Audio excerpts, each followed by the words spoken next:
in badan baan ka sheekeeyaa maaragtay markii waddankan aan dacwada ka bilownay dhowr iyo 70kii waxay noo bixeen salaamu calaykum halkaan ka soo laabanaa salaamu calaykum inta qof baa qol galin uu ka soo bixi salaamu calaykum war waxaan salaam badan maxay ahaayeen kuwa salaamu calaykum bay noo bixi waagi dambaan waxaan aragnay xadiid la leeyahay farta hala dhaqaaji fartii baan dhaqaajin mid asagoo farti dhaqaajinaya eedkan masaajidka wasaajid yar buu ahaan jiray mid baa ka qabtay kii ku xigay baa qabtay wuxuu isla inta salaada laga baxayo farta saaw hay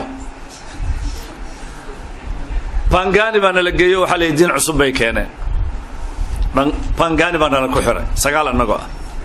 nin gaal oo la dhihi jiray Munya Wayaki oo markaa wasiirka arrimaha dibadda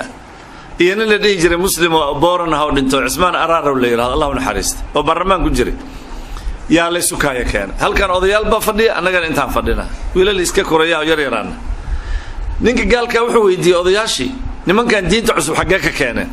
diintan farta iyo bisinkan iyo qarinayaan iyo waxaan shida ay wadanka noo keeneen xagee ka keeneen odayaashii mid kamid ah soo boodo wuxuu yiri makay ka keeneen gaalka wuxuu yiri waxaan mooday diintiina inay maka ka timid idinku xagee diinta xagee ka timid kuwana day maka keeneen marka qariib baad noqonaysaa waxa la yiri dumarku ID ma lahaan jirin anaga dhalinyarada iskana xoog baas waxa la ID ha qaateen odayaashu waxay dhaheen dumarku waan la qaawiyo madaxa laga qaawiyo anaga waxaan niri dumarka lama qaawinayo madaxa